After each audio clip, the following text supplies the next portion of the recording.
Hi, this is Ravi Tungala. TDP Janasena ఉమ్మడి list ఇవాళ వచ్చేసింది. మొత్తం 94 మందితో టీడీపీ, 24 మందితో జనసేన తమ అభ్యర్థులు ప్రకటించాయి. అయితే ఇందులో ఇంట్రెస్టింగ్ విషయం ఏంటంటే టీడీపీ ప్రకటించిన 94 మందిలో 24 మంది కొత్త వాళ్ళు, అంటే మొదటిసారి అసెంబ్లీకి పోటీ చేయబోతున్నారు.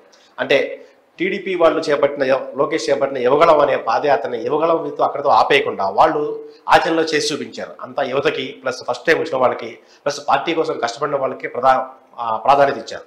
సో మరి ఆ 24 మంది ఎవరెవరు వాళ్ళ బ్యాక్గ్రౌండ్ ఏంటి అనేది తెలుసుకుందాం. ఇదే అంశంపై మనతో మాట్లాడేందుకు ప్రముఖ అనలిస్ట్ జగదేవ్ గారు ఉన్నారు. ఆయన మరి సార్ జగదేవ్ గారు నమస్తే అండి. గుడ్ ఆఫ్టర్నూన్ అండి. సో టీడీపీ 24 మందితో కొత్తగా లిస్ట్ ఇచ్చింది కదా, ఈ లిస్టులో ఉన్న వాళ్ళు ఎవరు, సో వాళ్ళ బ్యాక్గ్రౌండ్ ఏంటి, ఒకసారి వాళ్ళ గురించి కొంచెం ఎక్స్ప్లెయిన్ చేస్తారా? టీడీపీ 1983లో ప్రభుత్వం స్థాపించినప్పటికీ పూర్తిగా యువనేతలతో నిండిపోయి ఉండింది. మరలా ఇప్పుడు అదే యువనేతలతో ఉడుకు రక్తంతో అసెంబ్లీలోకి వెళ్ళబోతున్నట్టు అనిపిస్తుంది.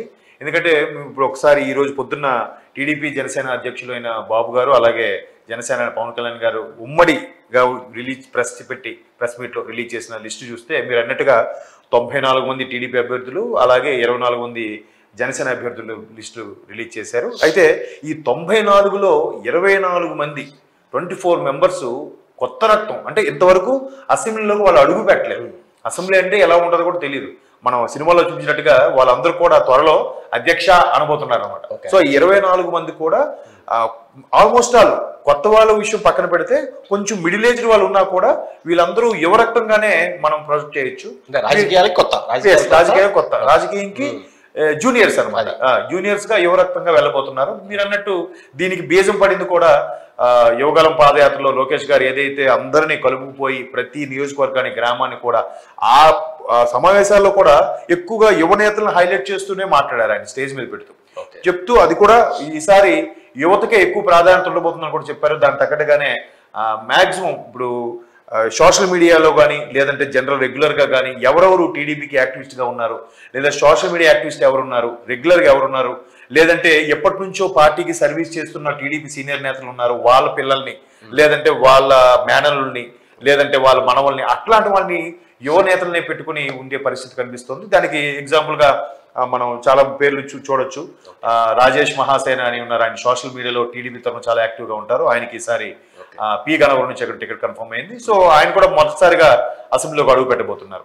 అలాగే రాజమండ్రి తీసుకుంటే ఆవిడ అంటే ఆదిరెడ్డి భవానీ వాళ్ళ హస్బెండ్ వాసు గారు, అంటే ఆయన ఎవరో కాదు స్వయాన మరలా అచ్చెన్నాయుడు గారికి అల్లుడు, మన రామ్మోహన్ నాయుడు గారికి బావ. సో ఆయన తర్వాత తుని తీసుకుంటే మన యనమల గారి వాళ్ళ అమ్మాయికి ఇచ్చారు. అలాగే కడపది తీసుకుంటే యనమల దివ్య గారికి సీట్ ఇచ్చారంటే యనమల గారిని వేరే వారి సేవలు వేరేగా వాడుకునే. ఎందుకంటే బాబు గారు దీనికి సంబంధించి సరిగ్గా సంక్రాంతి ముందు అనుకుంటా ఆయన ఒక స్టేట్మెంట్ ఇచ్చారు. ఏంటంటే ఈసారి మాక్సిమం యువకులకి ఎక్కువ ప్రాధాన్యత ఉండబోతుంది. అండ్ మోర్ ఓవర్ ఎవరైతే సీనియర్లు ఉన్నారో వాళ్ళు కూడా డిసప్పాయింట్ అవ్వాల్సిన అవసరం లేదు, వాళ్ళ సేవలను కూడా వాడుకుంటాం. బట్ యువకులకి ఎక్కువ ప్రాధాన్యత ఇస్తాం. కుటుంబానికి ఒకరికే ఇచ్చే అవకాశం కూడా ఎక్కువగా ఉంది. తప్పదు కాండుబట్ అంటే మాత్రం 2-3 స్థానాల వరకు ఇస్తారు, కానీ కుటుంబం నుంచి ఒకరికే ప్రాధాన్యత ఇచ్చే అవకాశం కనిపిస్తుంది. సీనియర్స్ ని రకరకాలుగా నామినేటెడ్ పోస్టులు ఉన్నాయి, ఎమ్మెల్సీలు ఉన్నాయి, రాజ్యసభ ఉన్నాయి, ఇట్లా రకరకాలుగా వాళ్ళ సేవలు కూడా వాడుకొని వాళ్ళ సీనియర్స్ కూడా వాళ్ళ సలహాలు సూచనలు అవసరమే. కాబట్టి ముందు ఆ సీనియర్స్ తాలూకా నెక్స్ట్ జనరేషన్ వాళ్ళకి అవకాశం ఇస్తే వాళ్ళు వెనక నిలబడి ఆ జూనియర్స్ ని ఎలా గెలిపించుకోవాలనేది ఫస్ట్ టార్గెట్. సో అది ఇప్పుడు ఎలక్షన్స్ లో గెలిచిన తర్వాత నెక్స్ట్ వాళ్ళు పరిపాలన కానీ వాళ్ళ అసెంబ్లీలోకి వెళ్లే విధానం కానీ ఒకవేళ అన్ని బాగుంటే ఇందులో ఈ సీనియర్ జూనియర్స్ లో కూడా కొంతమందికి మళ్ళీ మంత్రి పదవి వచ్చే అవకాశం ఉంది. సో మంత్రి పదవి వచ్చినప్పుడు వాళ్ళు ఎంత హుందాగా నడుచుకోవాలనేది కూడా మరలా వాళ్ళ సీనియర్స్ సజెషన్స్ కానీ వాళ్ళ సలహాలు సూచనలు ఖచ్చితంగా అవసరమే. ఇప్పుడు బాబు గారు ఏంటంటే 1983 నుంచి ఉన్న నేతలు చాలా మంది ఇప్పుడు ఉన్నారు, అప్పుడు యువ నేతలే, బట్ వాళ్ళందరూ ఇప్పుడు సీనియర్ సిటిజన్స్ అయిపోయారు ఆల్మోస్ట్. సో సీనియర్ సిటిజన్స్ అయిపోయారు కదా, వాళ్ళ ఆలోచనలు ఎలా ఉంటాయి అన్నప్పుడు ఇప్పుడు జనరల్ గా ఒక సంస్థ కూడా చాలా మంది అబ్జర్వ్ చేయండి. కంపెనీల్లో సిఇఓలు, ఎండీలు సీనియర్స్ ఉంటారు, ఎప్పటి నుంచో ఉన్న వాళ్ళు ఉంటారు.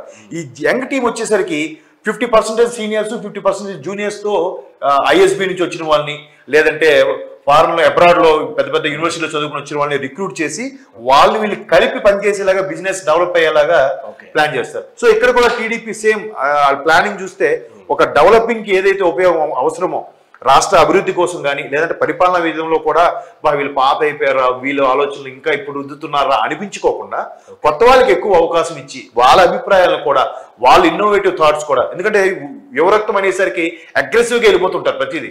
సో అగ్రెసివ్నెస్ కొంచెం తగ్గించడం కోసం సీనియర్స్ ని కూడా పెట్టి ఎక్కువగా యువకులకి ఛాన్స్ ఇస్తున్నారు. వాళ్ళందరూ ఇప్పుడు మనం చూస్తున్నాం కూడా. సో టీడీపీ ఏదైతే యువగలం పాదయాత్రలో లోకేష్ గారు సెక్రటరీ గారు ప్రధాన కార్యదర్శి లోకేష్ గారు మాట ఇచ్చారు, మాట అనుకున్న ప్రకారమే అవుట్ ఆఫ్ 94లో ఇప్పటిగా రిలీజ్ చేశారు. 24 కొత్త వాళ్ళకి ఇచ్చారు, ఇంకా 57 రావాల్సి ఉన్నాయి. జనసేన 24 కూడా తీసేస్తారు, 94, 24 కలిపి రిమైనింగ్ ఏవైతే ఉన్నాయో 57 ఇంకా రావాలి. వాటిలో కూడా మళ్ళీ ఛాన్స్ ఇచ్చే అవకాశం ఉంది. అంటే అక్కడ అభ్యర్థి ప్రాధాన్యత, అలాగే ఎలాగైనా టీడీపీ గెలిచేలాగా చూసుకొని యువతకు ప్రాధాన్యత ఇస్తూ, అలాగే ఆడవాళ్ళకు కూడా ప్రాధాన్యత ఇస్తున్నారు. ఇప్పుడు కొత్త వాళ్ళు చూసారా, ఆ సీనియర్ నాయకులు ఉన్నారు కానీ వాళ్ళ అబ్బాయిలు కూడా ఇవ్వలే. ఇప్పుడు మీరు అన్నట్టు యనమల గారు అమ్మాయికి కానీ, లేదంటే ఇంకో ఇక్కడ కడప దగ్గర ఎక్కడో ఆవిడ ఒక రెడ్డి అయిన ఆవిడ వాళ్ళ ఫాదర్ ఒకప్పుడు టీడీపీతో పనిచేశారు, ఇప్పుడు ఆవిడకి ఇవ్వడం జరిగింది. సో అలాగే ప్రతి దగ్గర కూడా యువత అమ్మాయిలకు కూడా ప్రాధాన్యత ఇస్తూ ఏదైతే 33% అన్నారో అది ముందుగా ఒక ఎజెండాలో పెట్టకపోయినా దాన్ని ఇప్పుడే ఇంప్లిమెంట్ చేసి యువగలం అనే కాన్సెప్ట్ ని నిజంగా రియలిస్టిక్ గా చూపించే విధానంగా వెళ్తున్నారు. ఇది కూడా ఒక ప్లస్ పాయింట్ గెలుపుకి. ఓకే. సో జనసేన నుంచి కూడా టీడీపీ అభ్యర్థి లిస్ట్ వచ్చింది. సో అయితే కొన్ని చోట్ల కొన్ని చోట్ల సో టీడీపీకి ప్లస్ జనసేనకి కరెక్ట్ గా సీట్ వచ్చినాయి, జనసేన కొంచెం తగ్గినాయి అంటున్నారు. సో దీని మీద ఎలా చూడొచ్చు అంటే, మామూలుగా అయితే ఇప్పుడున్న పరిస్థితుల్లో సో జగన్మోహన్ రెడ్డి లాంటి ప్రభుత్వాన్ని ఎదుర్కోవాలంటే సంయుక్తంగా కలిసి వెళ్ళాలని, అందుకోసమే వీళ్ళు కొంచెం కాంప్రమైజ్ వెళ్ళిపోతున్నారనే ఒక భావన వినిపిస్తుంది. అందులో భాగంగానే కొత్త వాళ్ళకి ప్లస్ అక్కడ సమీకరణాల దృష్ట్యా ఇస్తున్నారు అన్నట్టు. అది ఎంతవరకు కరెక్ట్ అండి? అది వాస్తవమే. ఎందుకంటే మరోవైపు టీడీపీ జనసేన మొదటి నుంచి చెప్పేది ఏంటంటే, ప్రభుత్వ వ్యతిరేక ఓటు ఏదైతే ఉందో అది చీల్చుకోవాలనుకోవట్లేదు, అది కంపల్సరిగా కాపాడుకోవాలనుకుంటున్నాం, ఖచ్చితంగా ప్రభుత్వాన్ని స్థాపిస్తాం. మరోవైపు టీడీపీ జనసేన కూటమిలోకి బీజేపీ కూడా వచ్చి చేరుతుందని వినిపిస్తున్న వార్తల్లో, అంటే సభాముఖంగా అయితే ఎక్కడ డిక్లేర్ చేయలేదు కానీ ఆల్రెడీ మల్లగుల్లాలు నడుస్తున్నాయి, తెర వెనుక చాలా నడుస్తున్నాయి, బీజేపీ వాళ్ళు కొన్ని సీట్లు అడుగుతున్నారని అనుకుంటున్నారు. కాబట్టి సో మొదటి నుంచి నమ్మి వచ్చిన జనసేనకి ముందు న్యాయం చేయాలి. ఏదైతే ములాఖాత్లో బయటకు వచ్చి పవన్ కళ్యాణ్ గారు స్టేట్మెంట్ ఇచ్చారో దాన్ని న్యాయం చేయాలి. దాని తగ్గట్టుగానే పవన్ కళ్యాణ్ గారికి ముందు 28-30 మధ్యలో వినబడింది, ఇప్పుడు 24 ఇచ్చారు. అంటే లోక్సభ స్థానాల్లో ఎన్నైతే అసెంబ్లీ ఉంటాయో ఆ అన్నిటికి కూడా న్యాయం చేసేసినట్టే. 24 కాకుండా నెక్స్ట్ 57లో కూడా ఇంకా రావచ్చు, చెప్పలేదు. దాని కూడా మీరు అన్నట్టు ఆ పర్టికులర్ ప్లేస్ లో ఆ అభ్యర్థి ఎవరైతే బలంగా ఉన్నారో, ఎవరైతే ప్రస్తుత ప్రభుత్వాన్ని బలంగా ఎదుర్కోగలుగుతారు, వారిని ఢీకొట్టి వీళ్ళు గెలుస్తారు అనుకునే వ్యక్తులకే ప్రాధాన్యత ఇస్తారు. అక్కడ టీడీపీ అభ్యర్థి ఉంటే అది టీడీపీలోకి వెళ్తుంది, లేదు అక్కడ జనసేన అభ్యర్థి స్ట్రాంగ్ గా ఉన్నారనుకోండి, అప్పుడు ఆ సీటు జనసేన కేటాయించేలాగా బాబు గారు ఇవాళ ప్రెస్ మీట్ లో కూడా అదే చెప్పాడు. సుమారుగా 1,60,00,000 పైచిలకు ప్రజలు కానీ, కార్యకర్తలు కానీ, సీనియర్ నాయకులు కానీ వీళ్ళందరి అభిప్రాయం తీసుకునే ఈ 94 కానీ 24 కానీ డిక్లేర్ చేశారట. అంటే ఊరికే వీళ్ళున్నారు, వీళ్ళు మొదటి నుంచి మనతో ఉన్నారు, వీళ్ళు మొదటి నుంచి మనతో ప్రయాణం చేస్తున్నారని కాకుండా యువతకే ఎక్కువ ప్రాధాన్యత ఇస్తూ వాళ్ళ అభిప్రాయాల్ని పేరు పేరున తెలుసుకుని, ఇప్పుడు మనకి సర్వేలు ఎలా వస్తున్నాయి చూసారా, సర్వేలాగా ఇది కూడా సర్వే చేయించారట.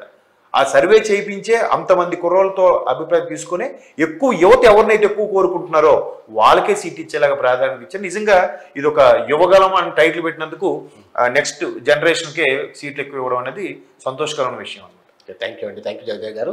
సో చాలా మంది మాటలు చెప్తారు, కొంతమంది మాట చేసి చూపిస్తారు. అందులో టీడీపీ అధినేత ప్రధానంగా చెప్పుకోవాలి. ఆయన మాట ఇచ్చారు, మాట ప్రకారం కొత్త వాళ్ళకి అవకాశం ఇచ్చారు. ప్రకటించిన 94 మంది 24 మంది ఫస్ట్ టైం తొలిసారి అసెంబ్లీలో అడుగు పెట్టేందుకు తమ ప్రయత్నాలు మొదలు పెట్టారు. సో ఇది ఇవాళ స్టోరీ. Thank you.